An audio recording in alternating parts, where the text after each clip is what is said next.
네, 안녕하세요. 오늘 인사드리는 김가영 아나운서입니다. 반갑습니다. 네, 여러분과 함께 직장 내 괴롭힘 관련 퀘스천을 열심히 풀어보도록 하겠습니다. 저와 함께 직장 내 괴롭힘 고민 발로 시원하게 뻥 참으시죠. 앞서 보여드린 영상은 김가영이 직장 내 괴롭힘 금지 홍보 영상을 찍은 것인데요. 김가영은 기업 교육 사이트에서 제작한 직장 내 괴롭힘 금지 학습 자료에 출연했는데, 영상에서 김가영은 김현욱 아나운서 등과 함께 직장 내 괴롭힘 관련 질문들을 선정해 정의부터 관련 법률 규정까지 살펴봤죠. 김가영이 오요한 나를 직장 내에서 괴롭혀서 그녀를 죽음까지 몰고 갔다는 걸 생각해보면 참 아이러니하지 않나요? 물론 아직 유가족들이 주장하는 부분이고 팩트로 증명된 건 아니지만 유가족이 공개한 유서와 단톡방을 보면 김가영이 최소한 동참했음을 많은 분들이 추정하고 있는 상황입니다.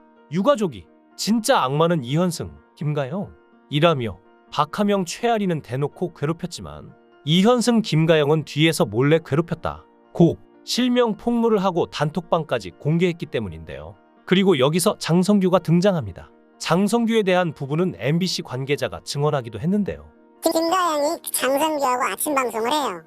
그 장성규라는 게 우리가 아는 그 장성규야? 네, 우리가 아는 그 장성규입니다. 네네. 아침 방송을 하는데 오여한나가 운동을 하다 장성규를 만나요. 그래서 둘이 오래 이제 운동을 같이 하면서 친해집니다. 네. 네, 김가영이 장성규하고 오여한나가 친하다는 걸 알게 돼요. 네네네. 여기서 또 이간질이 들어갑니다.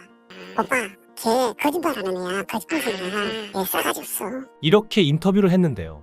그래서 장성규가 오요한나한테 너 거짓말하는 애라던데 라고 물었고, 오요한나가 놀라서 제가요?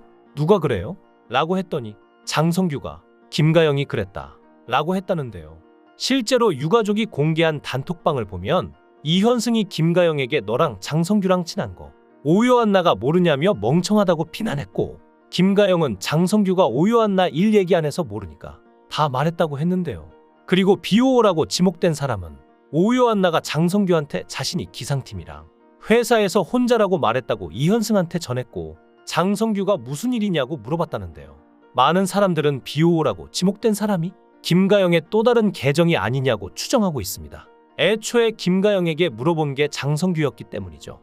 그러면서 장성규에게까지 불똥이 튀고 있는데요. 네티즌은 규는 김가영 무리가 오요한나를 괴롭히고 있다는 걸 알면서도 방관했다는 점에 대해서 비난을 하는 것이죠. 그러자 입을 다물었던 장성규가 마침내 입장문을 작성했습니다. 장성규는 처음 자신의 이름이 언급됐을 때 사실과 다른 내용이 있어서 속상했지만 고인과 유족의 아픔에 비하면 먼지만도 못한 고통이라 판단하여 바로 잡지 않고 침묵했다고 하는데요. 그런데 침묵을 수로 인정한다는 뉘앙스로 받아들인 네티즌들이 늘기 시작했고, SNS에 가족 관련된 악플이 달리기 시작했고 수위가 계속 높아졌다고 합니다. 장성규는 이어서 고인의 억울함이 풀리기 전에 자신의 작은 억울함을 풀려고 하는 것은 잘못된 순서라고 생각하니 모든 일이 풀릴 때까지 가족에 대한 악플을 자제해달라고 했는데요.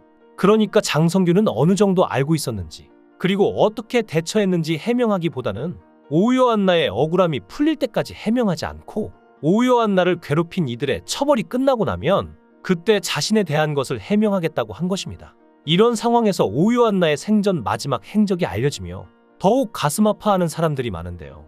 한 모임에서 알게 된 지인에게 전화를 걸었는데 오요한나는 고향을 떠나 서울로 상경한 지인에게 열심히 살아라, 힘내라 는 응원의 말을 건넸습니다. 오요한나 역시 광주광역시 출신으로 서울에 상경한 입장이라 그랬을까요? 오요한나는 그는 자신과 비슷한 처지의 지인에게 수중에 있던 20만 원을 보냈다고 합니다. 오요한나는 그 누구보다 치열하게 살았는데요.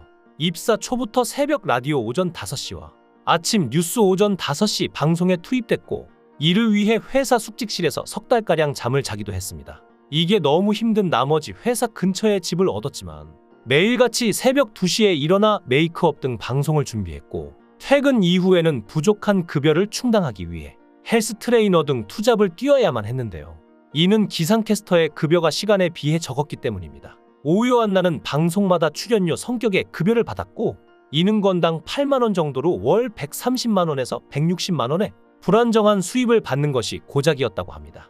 실제로 오요한나의 소득증명 서류를 보면 2023년 기준 외부 활동 포함 연간 총수익은 6,130만 원 수준이나 각종 필요 경비를 제한 과세 기준 소득 금액은 약 1,880만 원이었죠.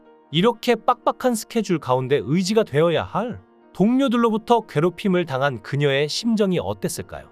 너무나도 마음이 아픕니다. 입사 5개월 무렵부터 선배 기상캐스터로부터 괴롭힘을 당하기 시작했고 2022년 3월부터 비난과 폭언, 공개적인 망신주기, 인격 모독이 본격화되어 2년 넘게 지속되었다고 하는데요. 괴롭힘이 장기화하면서 오요한나는 불면증과 우울증에 시달렸고 수입의 상당 부분을 병원비와 방송용 의상 경비 등에 지출해야만 했으니 자신을 돌볼 수 없었을 것입니다. 정신과 10여 군데를 다니며 약을 처방받을 정도였는데 유족은 이에 대해 아무래도 얼굴이 알려진 방송인이어서 병원을 여러 군데 다니며 수면제 등을 처방받은 것 같다 고했죠. 얼마나 힘들었으면 MBC 기상 뉴스 영상에 오요한나가 손목에 자해 시도를 한 흔적이 남은 모습이 그대로 방송에 나왔는데요.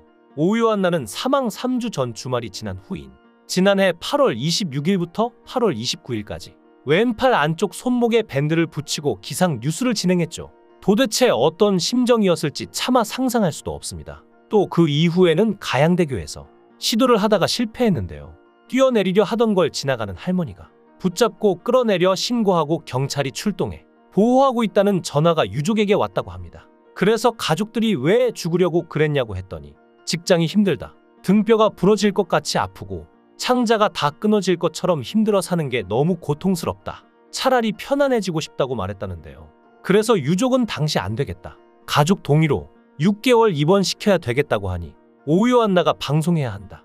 광고도 계약해놔서 찍어야 한다. 안 죽는다. 그냥 홧김에 해본 거다라고 말했다고 합니다. 이렇게 힘들어하는 상황에서도 가족을 위해 안심하는 말을 한 그녀의 마음이 얼마나 문드러졌을지, 또 이런 그녀를 보는 가족들은 어떤 마음이었을지 감히 상상할 수 없는 슬픔이었을 것입니다. 아이돌 연습생 출신이던 오요한나는 2017년 JYP 13기 공채 오디션에 합격했으며 2019년 춘향선발 대회에서 수구로 당선됐죠. 그리고 2021년 MBC 공채 기상캐스터로 입사해 평일, 주말 뉴스 날씨를 맡았는데요. 2022년 유퀴즈 온 더 블럭에 출연해 화제를 모은 것이 괴롭힘을 더 증가시켰다고 합니다. 심지어 유시민 전 의원이 라디오에 출연해 오요한나를 향한 MBC 기상캐스터들의 직장 내 괴롭힘 의혹을 언급하며 MBC에서 왜 제대로 된 조사와 보도를 안 하냐고까지 물어볼 정도로 대한민국이 분노하고 있습니다. 관련된 자들은 당연히 처벌받아야 하고 제2의 제3의 오요한나가 없도록 직장 내 괴롭힘이라는 악순환은 반드시 끊어져야 합니다. 하늘에서는 부디 편안히 쉬고 계시길 바랍니다. 고 오요한나의 명복을 빕니다.